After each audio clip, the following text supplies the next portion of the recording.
Dear friends, good evening. My name is Angilin Davidova, and I will be moderating today's evening. We'll be talking today again about the changing city and the changing climate. We'll be talking with the experts from Russia, today Germany. Also, we'll be talking with experts from Austria and Switzerland. We'll be talking about the processes that we're noticing at the moment, the theories regarding those processes and how we can apply them practically, hands-on at the level of urban planning, architecture, and urban design. Ну что, друзья, я So, предлагаю... dear friends, I suggest we begin. Good evening once more.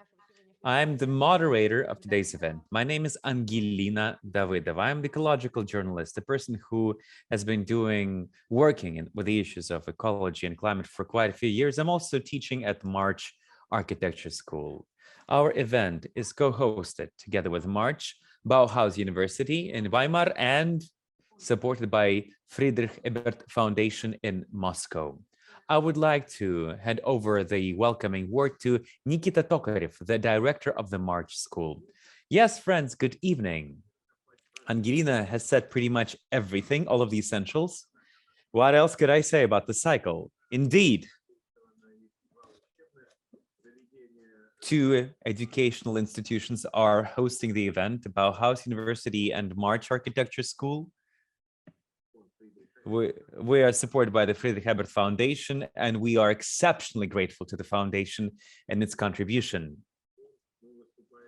I mean, the foundation is naturally a bridge that connects Germany and Russia in this particular series of events. Thanks to the contribution of the foundation, we can invite our colleagues from Germany, which is especially symbolic this year, which is the year of cultural cooperation between Russia and Germany.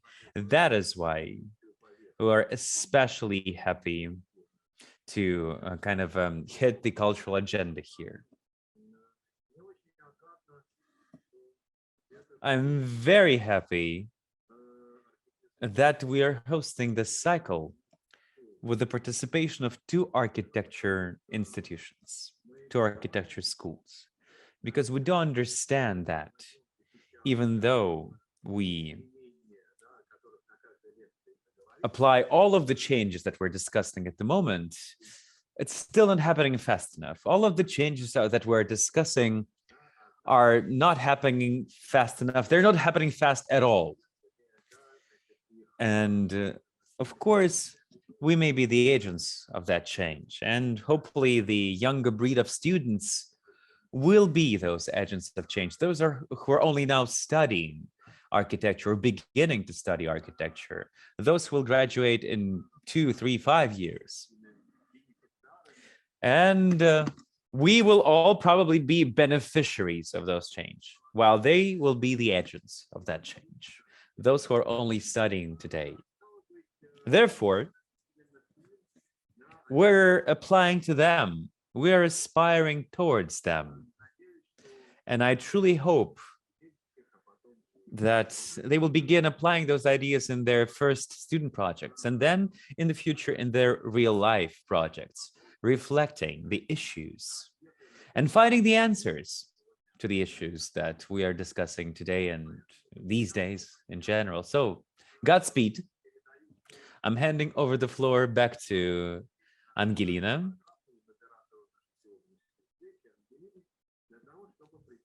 She will introduce our guests.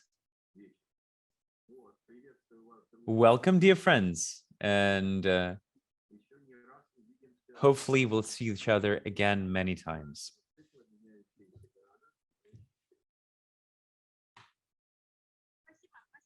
Nikita, thank you so much. Thank you for the welcoming word, and thank you for a very active contribution into the project.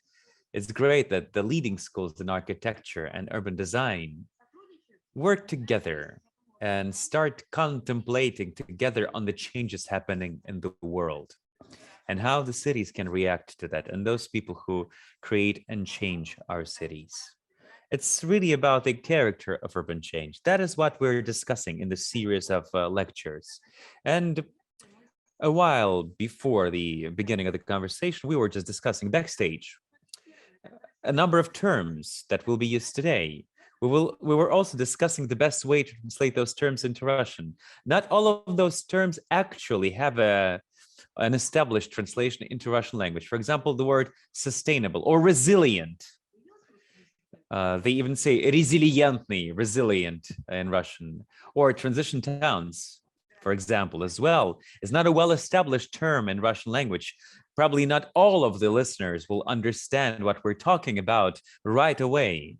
These are new notions, and that's natural. These are new notions, new concepts that need to be understood in the new world. They need to be contemplated and understood, and that will help us to create change. As Nikita said already, within this course, we're always trying to put together researchers who do theory and hands-on practitioners, so that we could see what sort of ideas could be implemented these days. We'll look at the statistics, and we're looking at how all of those theories can be applied these days in the work of urban planners and designers and architects.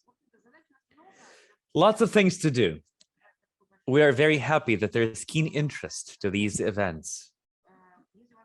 And if you have any questions during the presentation, please do not hesitate to write. We will pick the questions and definitely transfer them to our speakers.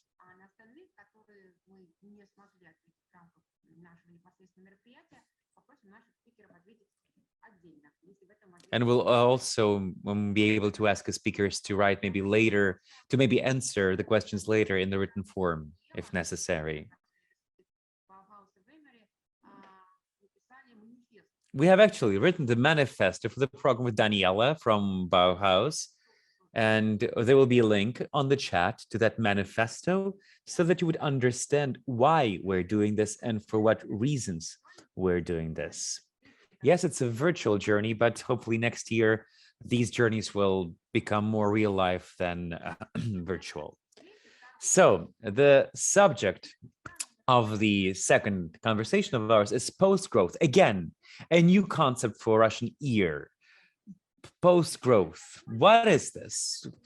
What sauce do you use to cook it? Why is it important for the transition towns? Because if we speak about the concept of post-growth and the concept of transition towns, we reflect the idea that the cities are becoming more independent. They're becoming independent actors or agents, subjects, independent subjects, so that they could provide for themselves as much as possible with resources, energy, water. So this is the cyclical loop of energy supply, resource supply, being food, waste recycling, what we call cyclical or circular economy. This is also about active houses that can, again, provide electricity for themselves independently. This is a completely new approach to urban development, not the giant monster cities that consume a lot of energy, that devour a lot of food and just spit out waste. Both literally do that and metaphorically as CO2. So how do we transition from current system to a new system when cities become something else, transitioning to a self-sustainability system when they can provide for themselves? I believe that our today's speakers will be able to talk about that in much more detail than me. And let me introduce them. So on German side, we have Christian Lamker. He's in charge of the Faculty of Sustainable Transformation and Regional Planning in Groningen University. Christian, welcome. Welcome. Yes, welcome. And on the Russian side, we have Daniyar Yusupov, an architect, an urban designer, person who is also deeply interested in geosustainable development and the impact of climate change onto the development of the cities, including Russia. So Danyar is also a person who has been doing a lot in terms of post-growth. He's been studying the transition cities, how they transition into some new self-sufficient entity. Danyar, yes, good evening. So, dear friends, I'm handing over the floor, the first virtual microphone to Christian for a brief intro. Christian, please. Many thanks for inviting me. Many thanks for being able to join you today, also digitally. I've never been to Russia physically, so this is also a great opportunity to meet all of you. And thanks, Angelina, thanks, Nikita, for your introduction, and also to all others involved. I assume it's quite a large team behind you supporting. So first of all, I think I will share my screen and my presentation. Then you can see that. Okay, let's get started. So I'm actually talking to you from the Netherlands, from the University of Groningen right now, but I am German, or I would rather say I'm European. So most of my education, my study and my PhD was in spatial planning in the German context. And I'm also speaking about much of experience that happened in the German context. I also experienced these language problems sometimes even between Dutch and German, then into English, of course, as we also work in English here. So this is a constant challenge, but that makes it fun to do.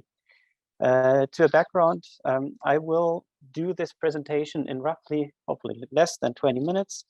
And I will give some background on where I start, the roots of Western spatial planning, history of growth dependence, some growth problems and the ongoing dependence on growth that's a problem for now, and where I want to take spatial planning, or where, let's say, the confrontation of post-growth with spatial planning brought me so far. So I did my PhD in 2016, 17, and roughly at the same time, post-growth hit me. So basically, I was one of the younger scholars at that time, or I'm 37 soon, so maybe I'm still among the young ones, talking about what's the substance of where we go with planning. And then I came across post-growth. 2016, 17, no one else was really talking about that.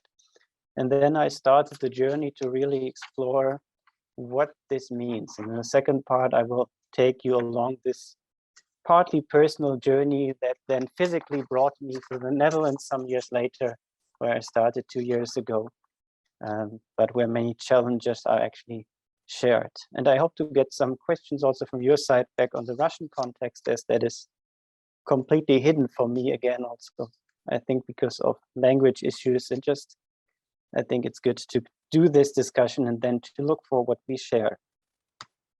So what do I mean with roots of planning, spatial planning? And I see the roots of my discipline, spatial planning, so far as deeply connected to growth and to issues that are happening around growth of cities. For example, here, cholera outbreak in London in 1854. So public health, infrastructure, a basic concern of spatial planning, as we still do today, since the industrialization at least.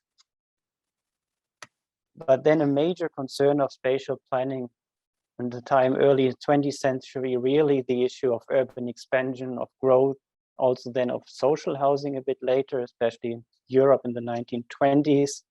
And then you see all such plans of urban expansion. This is one from Amsterdam. You have similar ones from Berlin, from Vienna, from many cities all over Europe, where planning is really about expanding cities, using new space.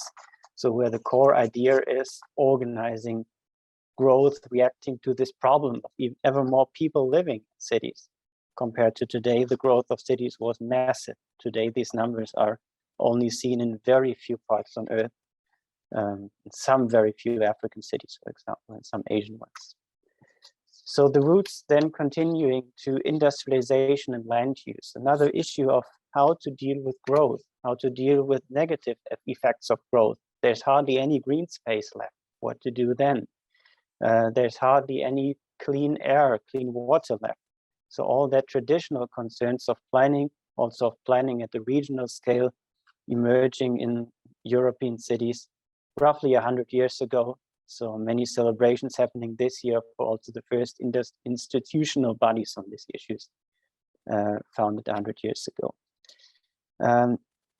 Then after the Second World War, we see another massive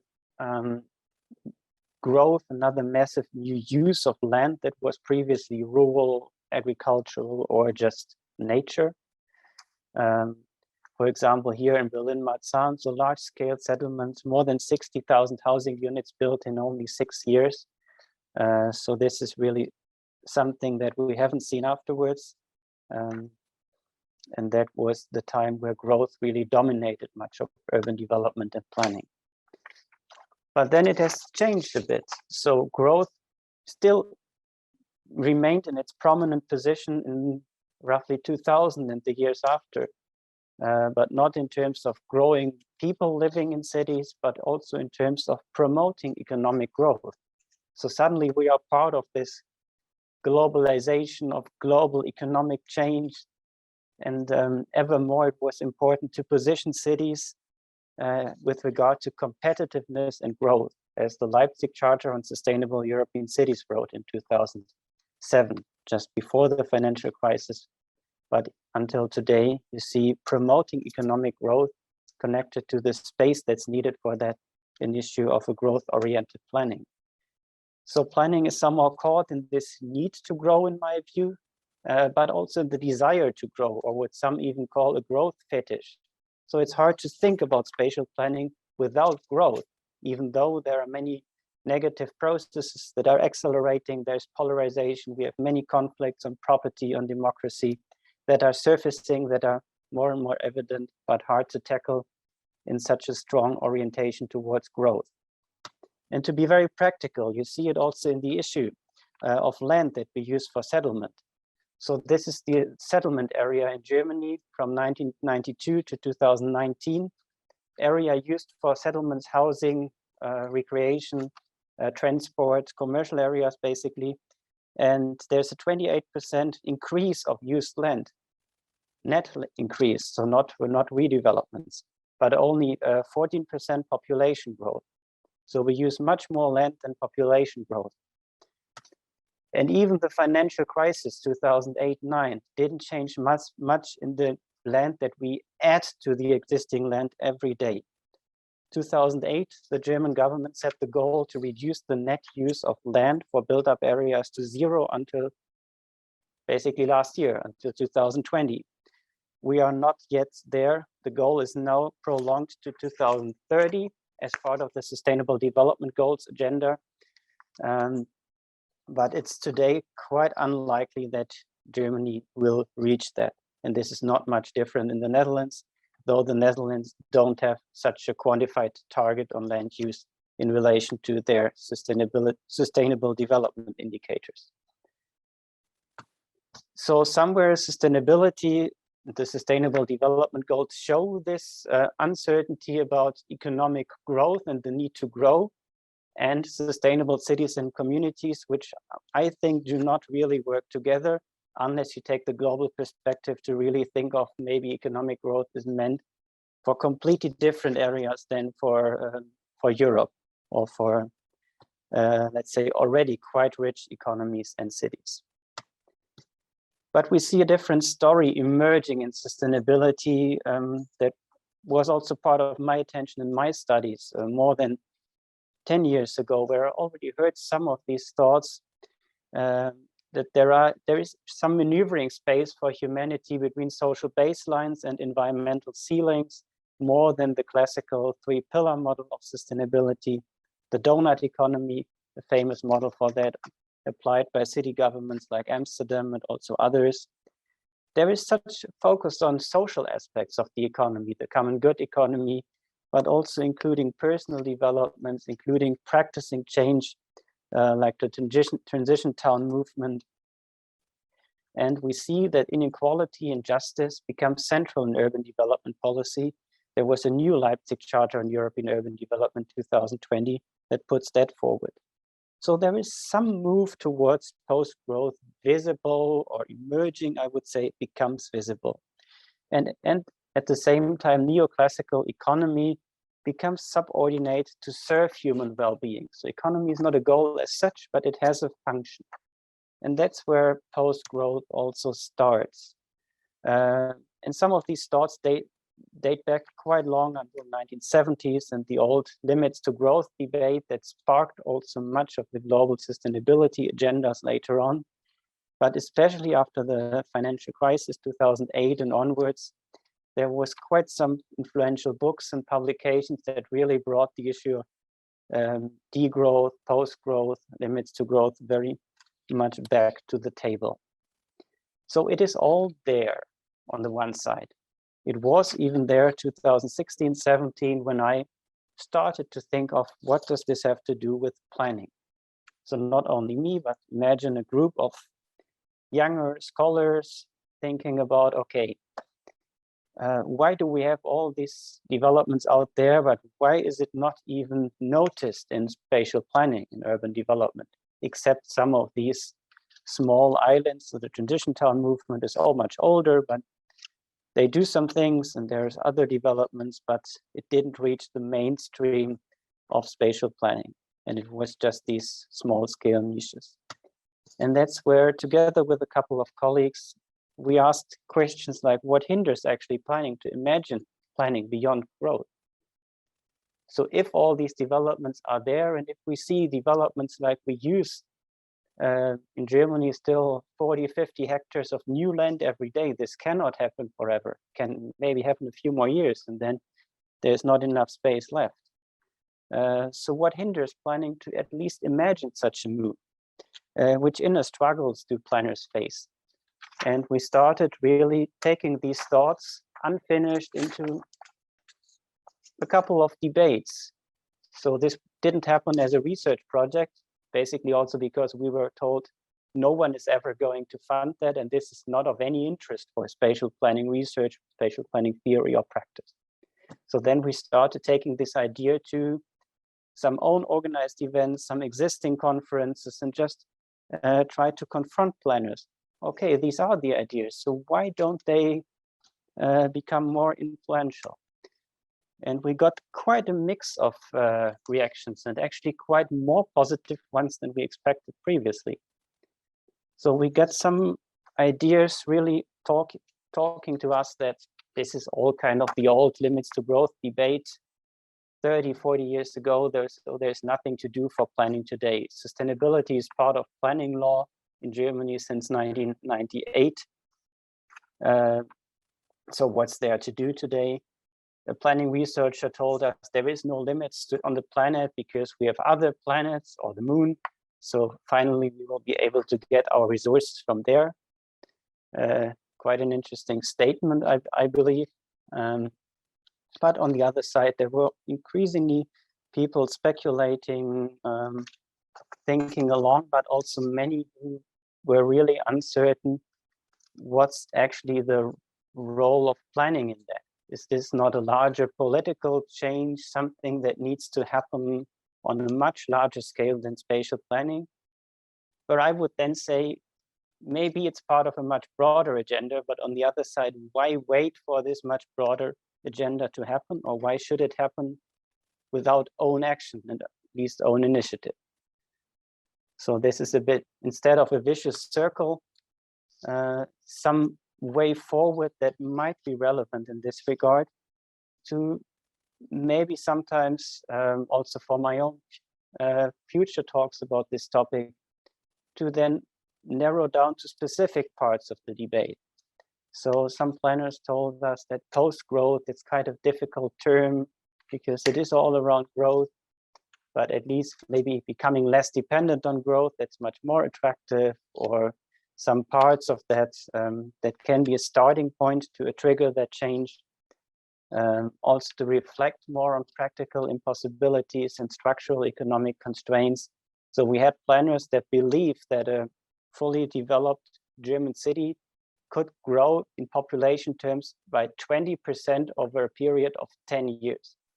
So that is what they promote while they do planning. And then we thought, this is just not possible. Unless you do large-scale urban renewal or destroy all the leftover green spaces. So in that regard, practical impossibilities can really be addressed by having more radical post-growth scenarios. But also, we felt there's quite some planners who just don't see that there are others around who have the same doubts about ways to change practice, to take maybe some other radical ideas, which are not that radical if you think of global agreements on 1.5 or 2 degrees on climate change.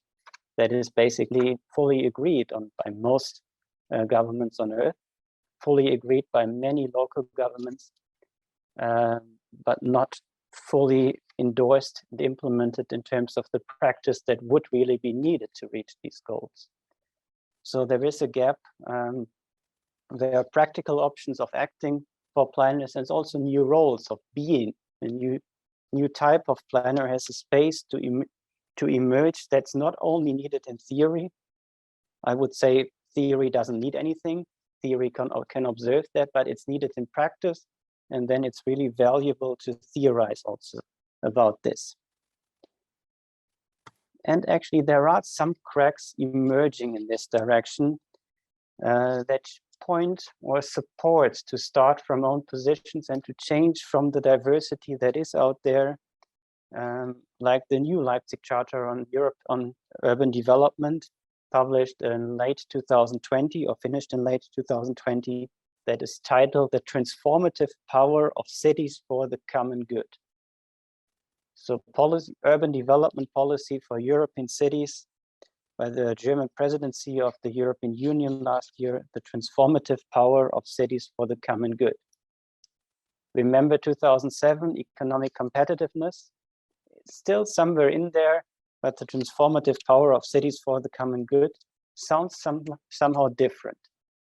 So if this is taken up, this could be the entry point to change more than just one policy, and then to relate this to funding streams, to then go beyond these niches, to think of, can they be more? Can they be a whole city, a whole region?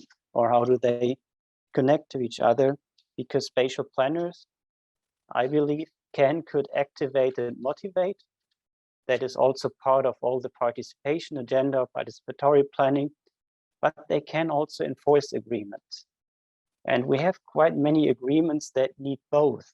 So we have talked a lot about climate change, about changes in mobility patterns, but we also need tools to actually enforce and implement this change. So at some point, planning is at this interplay between both being part of the talk and being part of the visible change. And for this, it remains crucial to understand desires beyond growth, emotions, values, and perceptions, not only of people around, but also of those who are planning.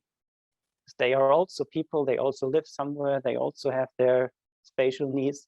So you need to be aware of also what is your own position as a citizen, what is your professional position, what other positions are out there, and how much are they also shaped by desires, emotions, and values.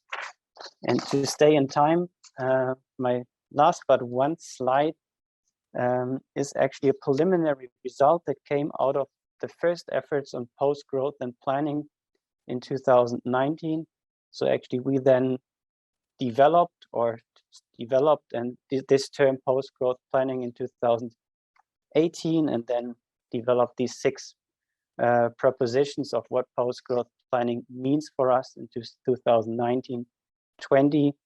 And basically it starts from where I also started, new criteria for success, but it's also a specific way in our understanding to both discuss the start, but also do the start towards post-growth and not only in terms of new instruments or new types of planning, but also new ways of being a spatial planner. And having this said, I invite you, of course, to discuss with me, and also to stay in touch online over the coming years until we finally reach some change. And to that, thanks for your attention. I'm looking forward to discussing more.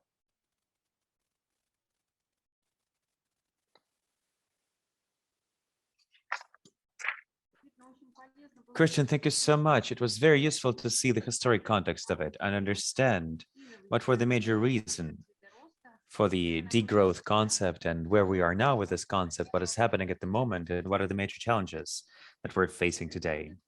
Now, I would like to hand over the floor to Danyar Yusupov, not the floor, but the screen. Danyar, so you being an architect, an urban planner, working in Russian context, what do you feel about this? Are these ideas applicable to Russian reality? Whether you applied this sort of approaches? You know,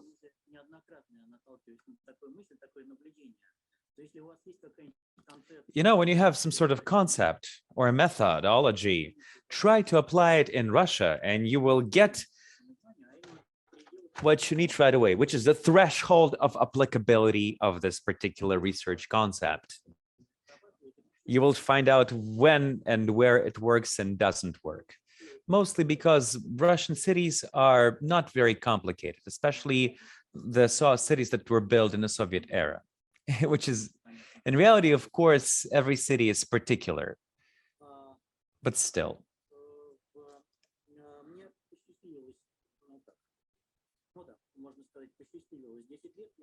For 10 years, I was lucky to work as a chief architect at the planning institution that has been for decades designing plans for Russian cities. I began working there in the beginning of the year 2000. And I recall this phrase from Christian's lecture. I mean, some architects are saying, we heard this in the 70s. We were speaking about this in the 70s. You see, it was not so easy in the 70s because half of your brain was occupied with the thresholds of growth, the Roman club, and their work results. People were saying that this cannot continue endlessly, the finite growth, etc. But in the city of St. Petersburg, where I used to live back then, residential construction had gigantic scale. 6 million square meters of residential construction a year. Similar to the neighborhood that was mentioned by Christian in Berlin. And there were reasons to that. I mean, we had another million of residents every year in St. Petersburg, and there's no residential development that can withstand that scale of growth. And we've only been able to cope with it in the beginning of the 21st century. And urban designers did understand that we will have to deal with that somehow. I mean, we've designed all of this, but we will definitely have to rebuild it later or redesign it later. We had certain aspects to the concept, and they seemed very primitive. We thought that we will demolish the bad things and just build better things instead. Well, that would be great, but for example, in 2011, I naturally saw the implication of this principle. The town of Odintsovo, about 30 or 40 kilometers from Moscow, which had the highest density of population in Russia a few years ago. For example, we have a 5-story building, not a big one. It was demolished. People were relocated. And instead, they built a higher building, and the residents were moved back in. So it seems to be fine. That's what's the idea that we discussed in the 70s, with the caveat. One of the things that I saw was this material embodiment of this Excel sheet, like this columns in Excel sheet. Economic feasibility was that we will build another 23 floors above the 5 that we used to have, and that's economic feasibility. Well, let us recall the Hong Kong experience, for example. Let's think about how much effort and what's the scale of your next activity when you will need to demolish the 28 floors, 5 plus 23, to build something else instead, with another economic feasibility of 60 or 70 floors, which is technically achievable, by the way. But on the other hand, you get exceptional social tension there right away. And you will not always have the tools to deal with that, especially in Russia. That is why in the aughts, when together with the economists, we were designing the plans for the development of Russian cities,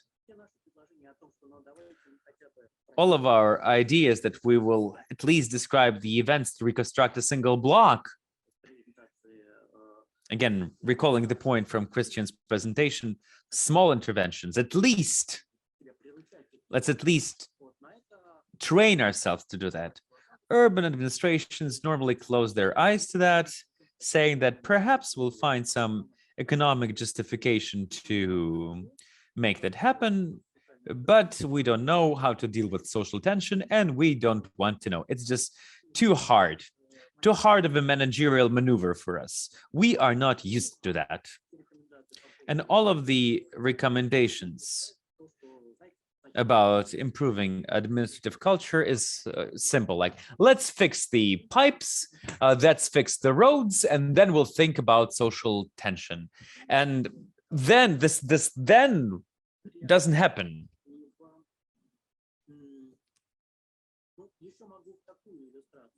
Another illustration that I could give you.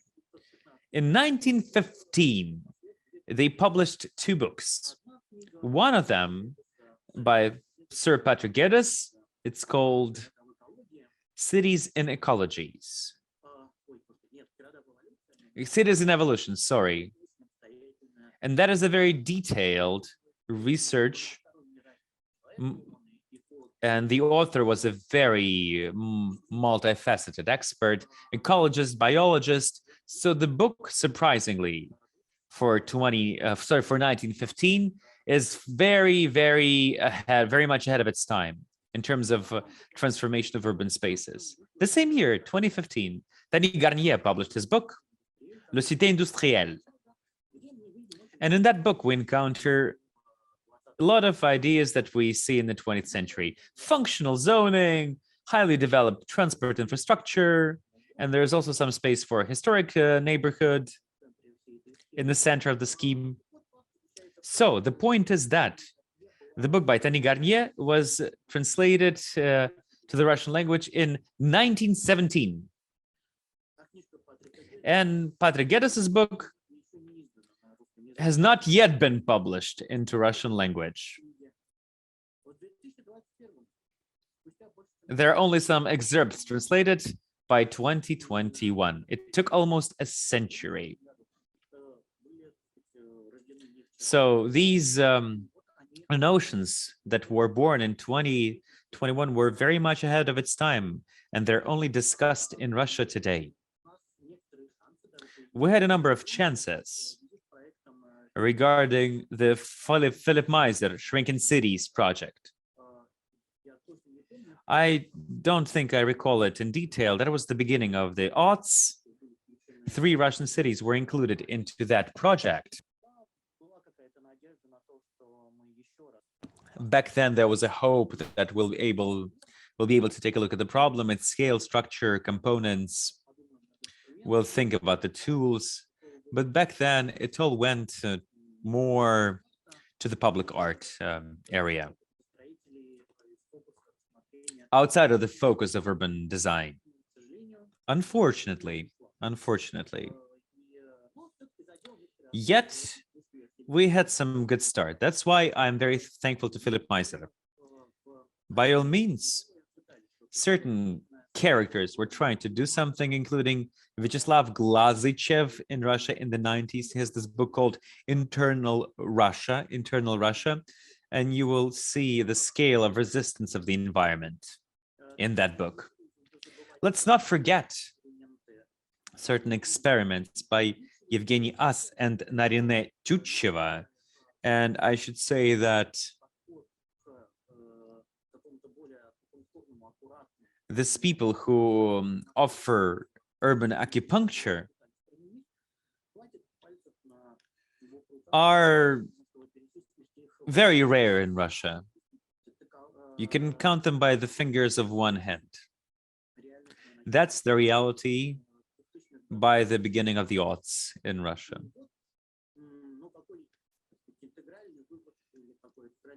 So here's my integrated conclusion.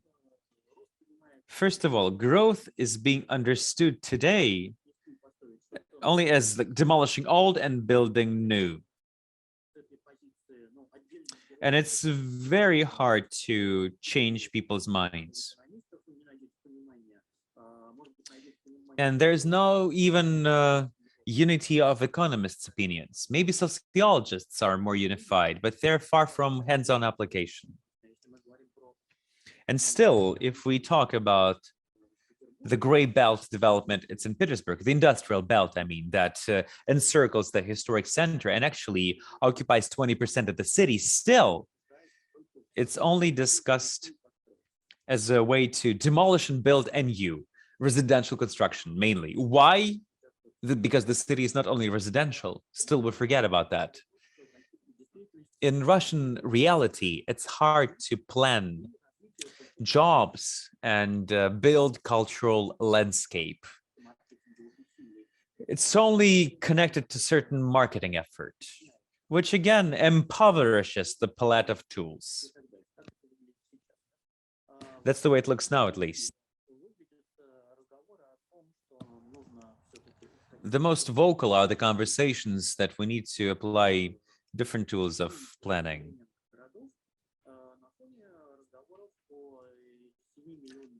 We're talking about this. There's been this recent idea in Russia to build this new cities in Siberia, this new large cities in Siberia with 7 million of population each, while the remaining cities in Siberia are sort of dying. And for some reason, the Minister of Defense supports this idea. We had a few cities built from the beginning of the 20th century, like the city of Tsiolkovsky.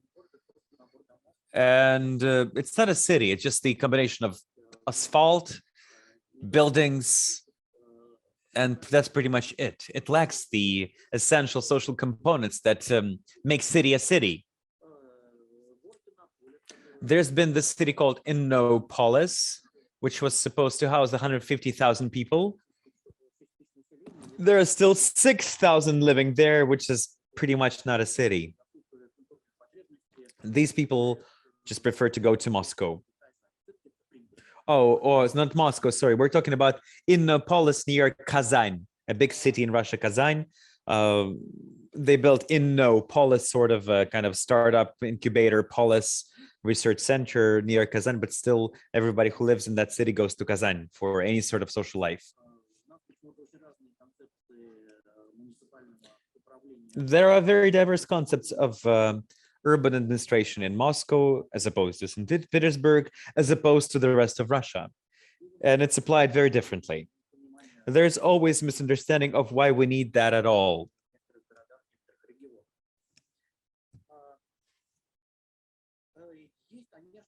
By all means, there is a number of points regarding post-Soviet social landscape. There's a lack of trust amongst population, alienation towards new, focus only on present moment, which is especially evident these days.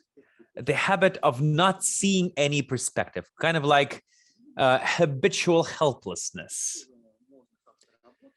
I'm not saying it's a curse. We can work with that. It's a complication for urban administration, but nothing is impossible. I think there is something that we can do about it. Another thing that it's hard to imagine probably in German context, I mean, Russia is a big country. And we have a lot of land for construction. And that reflects in many ways. And also that leads to the situation when future comes not equally for different parts of Russia. We have, for example, some parts in the northern Siberia, like Yakutia, where people have cell phones, Wi-Fi, but the remaining social infrastructure is pretty much Stone Age, deer breeding. There are cities that are existing in the 30s. In St. Petersburg in the 70s, when I was working, we realized that we could not plan and design like in the 30s. Still, some cities in Russia exist in the urban paradigm of the 30s. If you love some urban concepts, you'll always be able to find the relic in Russia and just enjoy it.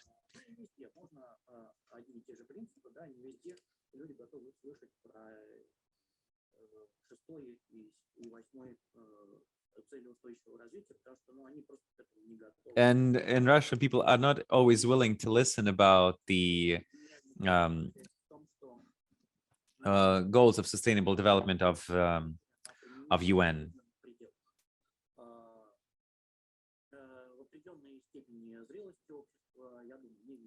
And there's always a certain degree of maturity of the society. The maturity of public administration, urban administration. And we should always bear in mind the level of maturity of national economy and urban economy.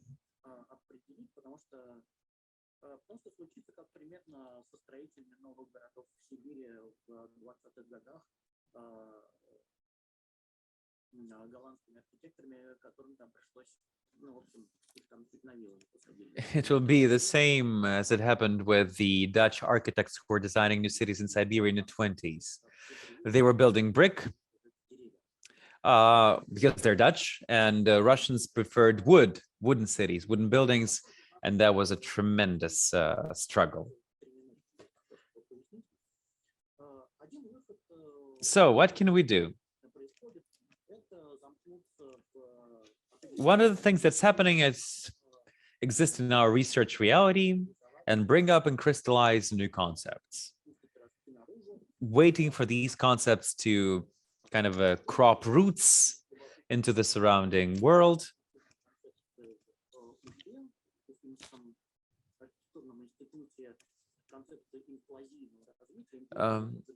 There was this concept, for example, in the University of Ufa in Russia, the concept of implosive development. And it needs much more than 3 minutes for explanation. But the followers of the concept do understand that it's a freakish concept and not applicable in the real life, but they love it. Another option, since the idea on transformation of current cities is facing environmental resistance. I mean, nobody is willing to do that. Business community, public administrators, citizens, nobody's ready. Even the activists, they do not fully understand all of the sides of the concept. So this treatment of the concept will take a while in Russian reality. And also, the third thing that we have in our hands is, since they are constantly asking us to draw a new city, stop dealing with the old city, let's just design a new one, let's build a new city, forget about the old city, so there will be no problems in new cities, of course. I recall this well-known phrase that your new coat will be an old coat very soon. What do you do with these new cities? If we design new cities, fundamentally, they need to be able to regenerate. That should be the major principle of the city. They need to be able to regenerate. I just participated in the international competition for the new city in the Sakhalin Island. It's called Ecopolis. And let's not get our hopes too high. You just name a thing, brand a thing, Echo, and people will love it. That's what they believe. Nevertheless,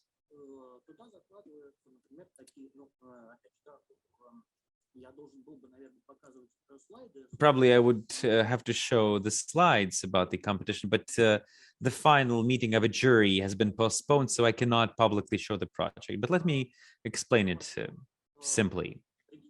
First of all, Regeneration 2020, that's how we called it. Every design detachment is ready to dedicate 20% of resources, being autonomous, thanks to technologies that have been there for 50 years. I've been saying for a while that certain geothermal collectors have been there and been in use. I mean, we have been saying so long about this that it's almost 50 years.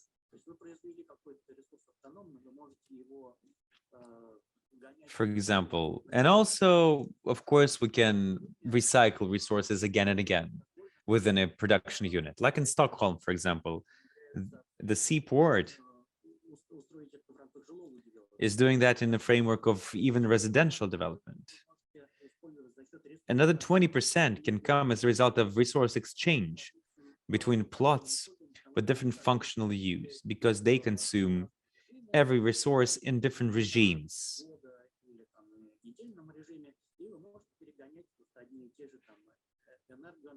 And for example, it's possible to move energy between even two facades of the buildings, equalizing their temperature and minimizing energy consumption. I know I'm running out of the time, but still, I would like to highlight one more aspect. 80% of material at the construction site when we rebuild the building. For example,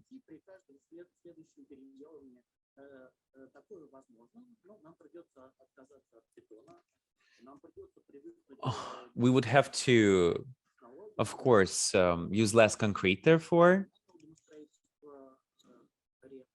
use wooden technologies, reuse wood, reuse even pressed soil, those archaic things, even so that construction industry would stop consuming new materials again and again and again. I mean, of course we can use concrete, but we cannot use it as we were reconstruct Limefeld, the city in Eastern Germany, when they crashed current concrete buildings and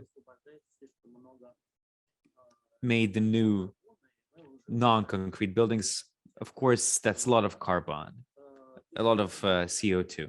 Another aspect. Oh yeah, where does it have to lead to? It has to lead to the situation where that the model of a new city would need to be so that forecasting would always fully include regeneration. New planning is regeneration planning. There will be no exponential growth. There will be constant loop, feedback loop. That's the complication of today's design and planning. This constant planning based on a feedback loop. Please do not hesitate to ask your questions. Daniyar, thank you.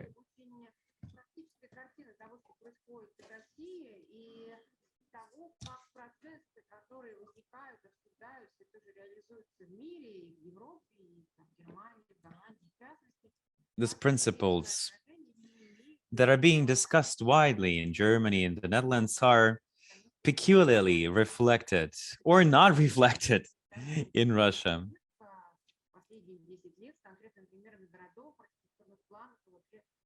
It would be curious to see it in a framework of the actual plans.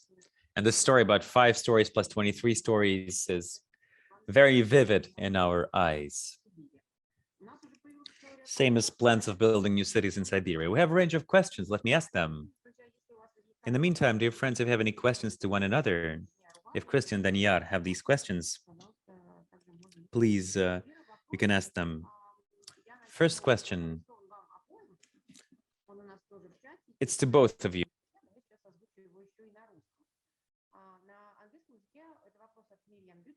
Question in English.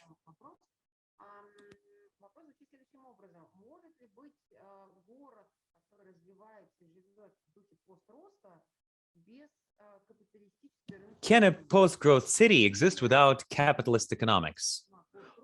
Or this new post-growth focus and community economy can be integrated into current system?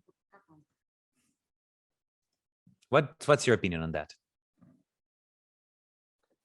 Shall I start? Yes, I think both. I think there's a starting point as well possible within the system that we have now, at least within the market economy, because I believe I didn't yet come across the one-fits-only model that would really be the best exchange. But I'm pretty sure that we have many instruments in spatial planning available to deal better with land, to deal better with property as well. and also to make quite a substantial change within the existing capitalist market economy. Classical example from the economics, for example, income tax. The United States of America has an marginal income tax of nearly 100% in the 1970s. Germany had nearly 60%. Sorry, that's not clear. What do you mean? You missed the verb there, Christian. Can you reiterate the that, please? income tax? So if you have quite a high income in the United States of America in the 1960s, 70s, you were taxed up to 90% or more. Also in Germany, tax rates were much higher in the 1980s and 1990s than today, within the same, let's say, within the same system. So even within the system, there's a maneuvering space for change. And then there might be a threshold where some change towards a different way of doing things overall happens. But I limit my thoughts to spatial planning, as I know what would be possible within spatial planning. And if any one of you has a great different societal or economic system, I'm eager to listen to that. But as a spatial planner, I would limit my thoughts to the change that is definitely possible within the existing spatial planning system that we have.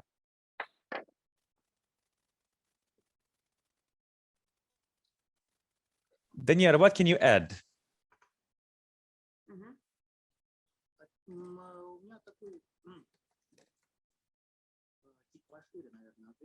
I will answer a bit more broadly. They often ask me, you're an urban planner, what is urban design? My answer is quite broad. City is a tool to improve society. City is a very intricate tool. Particularly, it has this trait, the city is almost indestructible. The city can only vanish during a large war or some grandiose catastrophe like a volcano eruption. Even a tsunami cannot destroy a city. And there are cities in the world that have been there for thousands of years. And they get over different economic schemes, capitalism, socialism. So capitalism is not killing anything. Capitalism cannot kill a city. That's what I mean. Dear friends, next question. From Anna Yegorchina. Here's the question. Daniel, question to you probably. How do you implement at the moment the concept of sustainable development in Russia? We're speaking mostly about architecture and urban design from a practical standpoint. Another question, what architectural instruments, not spatial planning, but architectural tools are used to implement the concepts of sustainable development? Maybe engineering, maybe community management. That's fair enough. Let me start with point one. While if we talk about practical application, there is a great number of educational programs for activists and administrators. And both learn the principles of sustainable development, the benefits of those principles, and that's it. While in the framework of educational programs, not even educational programs, it's more, I mean, program is too big of a word. It's more of an educational course, very sporadic. Some of them claim to be more or less regular, but still, in a framework of those courses, city administrators, together with city activists, do some sort of projects, which are not mandatory for execution, but at least they give an opportunity to get sort of a feeling of the benefits of this sort of approach, without digging too deep. Eventually, in certain master plans, I see how these master plans rely on the sustainability values as reasoning, but I don't see much implementation of that reasoning. As an urban planner, I'm not very nervous about that. I'll probably see that like in 30 years, probably I will still be alive. And as for architecture tricks, gradually they're telling about these at masters of certain architecture institutes. They're telling about how certain sustainability goals can be implemented via the tools of architecture design, because that is an answer to the question how. How can you achieve a certain sustainability goal? Particularly, personally, I have been explaining how, for example, following a standard of LEED standard, those buildings that get platinum certification of LEED, how that changed the architecture of the building. And it was about the situation when you disassemble that building, you recycle it the next day after submitting the building, that would build more rationality than using the building. But the company, the client that built the building, decided that it wants some reputational asset by preserving a building and making the fact that this is LEED certification building more popular. So the building itself is too expensive to operate. It's just better to demolish it right after the construction. But still, sort of a branding thing.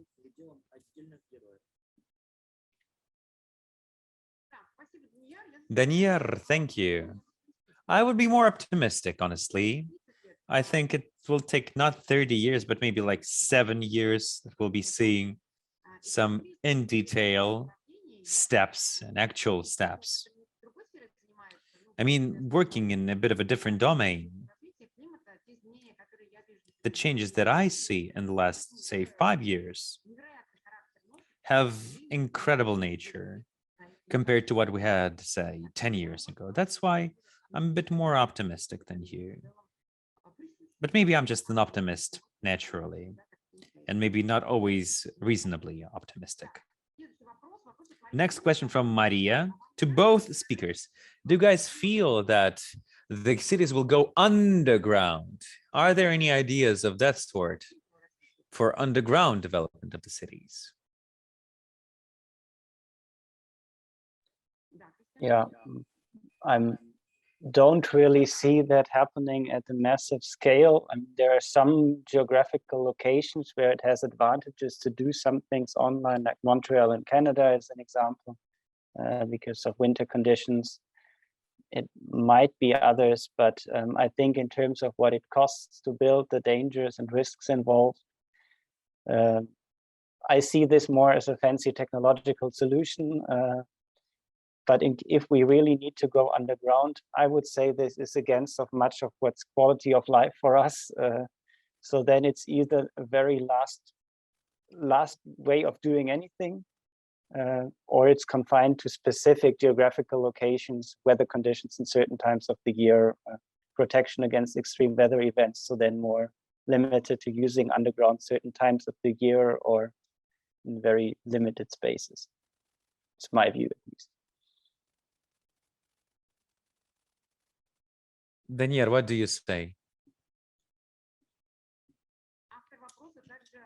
The author of the question, by the way, draws our attention to the Arkham exhibition happening in the Netherlands. And there's a link, by the way, at Arkham in the Netherlands. So Daniel, will you be speaking about underground development? I don't see a reason in Russia to go underground. Why? We have so much ground. I mean, that's probably possible in certain situations, very specific situations when you have no land for construction at all, but we have so much space, void space. There's one factor of economics when business at the level of selling of plots makes construction completely pointless on that ground. But real estate developers have been dealing with that since 13th century, I believe. Okay, Daniel, thank you. There's a clarifying question to you. There was the standard in Russia for green roofs. I mean, we are supposed to have green roofs in Russia. Is that a good example of practical cases of sustainable development? For now, that's only a standard.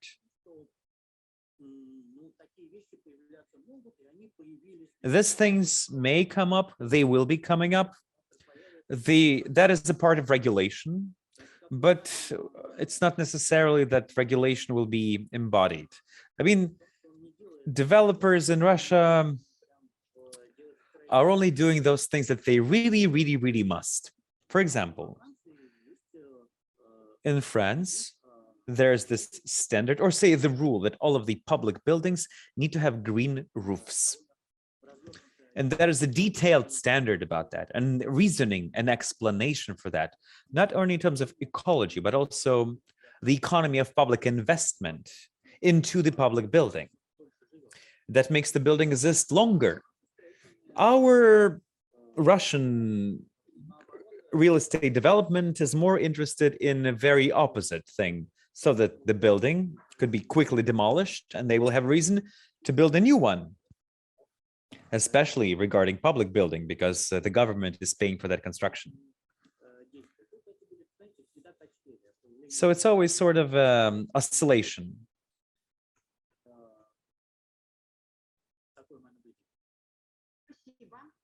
Okay, Daniel, question to you. Maybe two questions related to the convenience of living in a city. Are there in Russia any local or more large-scale venues for the discussion of convenience living in a city? Not architecture, but more convenience of living in a city. And how do you teach people about the culture of the environment? Comfort of the environment. As far as I know,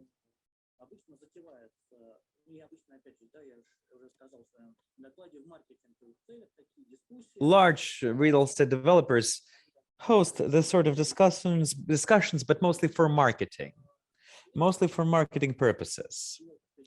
Since developers' activities are mostly local, this sort of events are happening locally on the one hand. On the other hand, we know from social environment that we cannot make everybody absolutely happy. That's just not happening, because that's how human nature works. And the things that might seem convenient to one is inconvenient to the other. And if everything is convenient for everybody, in a while somebody will be inconvenienced by it. That's just human nature. That's why urban designers will always have a lot of work. That's true. That's true. Christian, next question is to you. If we speak about German experience, Dutch experience, who were the major agents of change? Which social groups promoted all of the theories that we're discussing today for practical implementation? Who pushed it? Thanks for the question. First, for practical implementation in terms of planning, there is not that much so far. There's some individual PhD thesis, some master thesis work, some groups of students.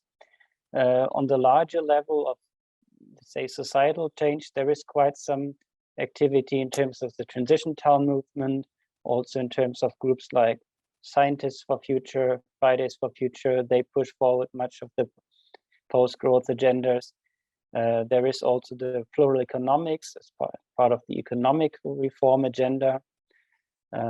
There are also some cities individually taking certain directions that are at least partly developing in that way, like the Città Slow or Slow Cities movement, initiated in Italy, but also taken up by some smaller cities in Germany and the Netherlands. There are things like the donut economy by Kate Raworth that is taken up by even larger cities like Amsterdam as part of their policy goals.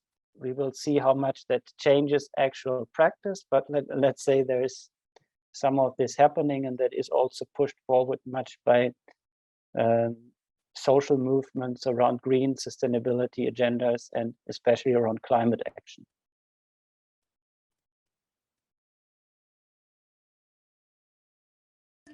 Thank you. Next question, I believe to both of you. What do you think about the fact that with this threshold of growth, the urban growth would in the end lead to just constantly regenerating habitable, comfortable urban environment that will provide urban quality and biological quality to the population. So this healthy environment is a goal in itself. Methods may vary. They may even be outside of urban construction. So what do you think about this sort of approach? If I may be first. Yes, please. We have been doing this research with the St. Petersburg European University and Mart School. Please do excuse me for mentioning your competitor. Yet,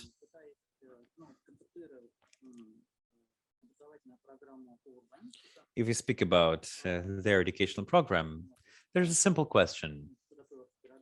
What is a city? Because there's no answer to that question, satisfactory answer to me. And answering that question, I should say this. Cities are not for this. The goal that described in a question has been easily fulfilled for 50,000 years without any city. People were living, eating good food, doing different sorts of occupations, doing pottery. The cities are not for this, not for what's described in the question.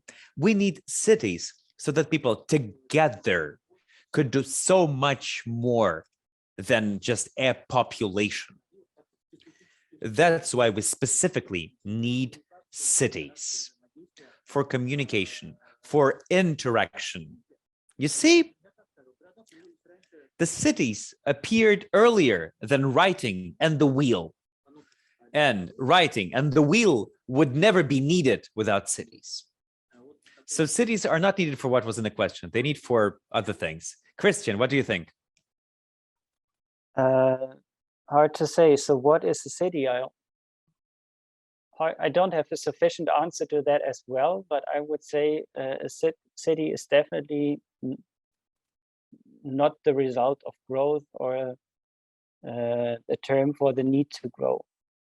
So the city definitely for me has to do with people, with quality of life, with well-being, with social interactions, all the things that are part of how cities also develop, then developing to exchange some goods, the old market cities, or to do religious events, the older religious cities. So it's way too short to say successful cities relates to they grow in terms of economy, or they grow in terms of use of space, or they just react to some growing population, also because the growing population of one city, at least in Europe, is oftentimes the population that's lost in another space, often of the same country. Especially if that happens, it's hard to say that it's a success overall. And also the strong reliance on the economy is growing, and that is good, without knowing why.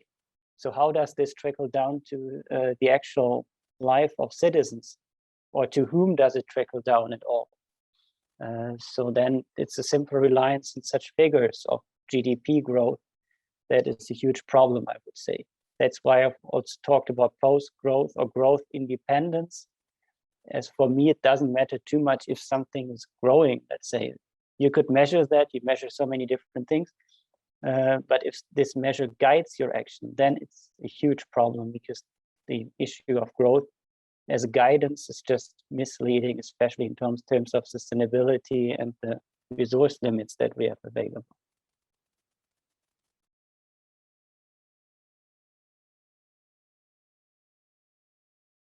Thank you, dear friends. We will be soon wrapping up, but before we will conclude, I would like to ask both Christian and Daniel make sort of a concluding statement for the event and talk about how today's discussion and the ideas of your colleague maybe changed your opinion on the subject? Maybe you have new ideas, new things that you want to do now.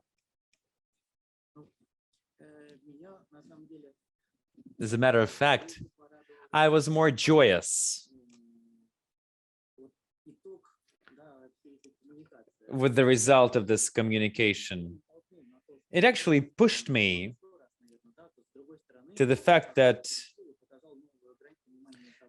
I mean, it confirmed the idea that cities are needed to apply human intelligence, human mind. It's about communication, about social interaction, joint experience and experience exchange, joint memory, common history. This is what can be crystallized only in the city, like in no other place. That's why we need a city. We can spread the biological population of humanity, and we can provide them with well-being, and we do not necessarily need cities for that. And I think Christian's last statement was pretty much about that. Yeah, we can deal with Excel sheets and with figures in Excel sheets, but that's not a sign of high urban, the sign of high quality of urban life. That's not very expressive.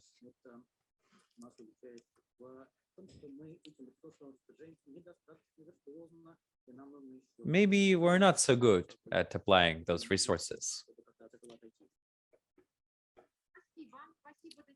Danyar, thank you. I will ask similar question to Christian, but first, Danyar, could you take a look at the question in the chat? It's about the books on urban planning and construction that are must read right now in Russian, and maybe for Christian in German. Just can you write, Danyar, can you write a few names of the books on the chat? Christian, no, please you. Okay, hard to wrap up such a discussion. First of all, I'm pleased to know that we all share a common language. I mean, we speak Russian, English, but at least we share a common understanding in terms of some problems, in terms of what cities are, what growth means for us, and what the problem with that is. So I think I like to see this happening even in a very different setting. I see how important it is to relate to specific histories and specific situation in places, as going underground, as how much space is available. That hugely depends on where you are. Also the history of who has formally influenced the urban development, what's available also as background. I think that's important to keep in mind. I was really triggered by the statement of the English translation was material embodiment of the Excel sheet. It's somehow nightmare of urban development, which really I do not want to support, and I do not want to see any longer if it happened in the past whatsoever. So I will take this forward to continue working with this. And what I hope, what all of us take forward, is both the view of some larger change could be desirable, but at least some immediate change is definitely possible. And as soon as we all do a bit of that, in educating future planners, future architects, in asking some nasty questions in these directions, then maybe we just can start to all do that, and then hopefully in 5 years or so look back to even more achievements than the past 5 years.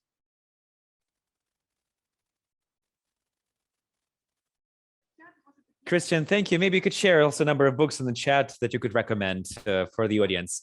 The books on urban design, urban planning, or on the subject that we were discussing, some essential literature published in Germany or in English language, not necessarily in English even. Maybe your books or the books of the people you know or your colleagues, something that you would suggest to our audience.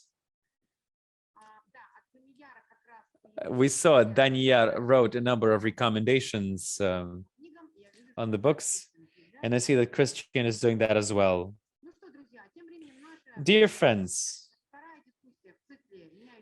our second lecture of the cycle, Changing Cities in a Changing Climate, is being wrapped up. It's been an honor for me to speak with our today's speaker, Christian. Thank you so much for your contribution. Thank you for your presentation. Unfortunately, we're still talking virtually, but next year, I hope it will be face-to-face. Daniel, thank you for finding the time. Thank you for sharing your ideas. Thank you for great anecdotes.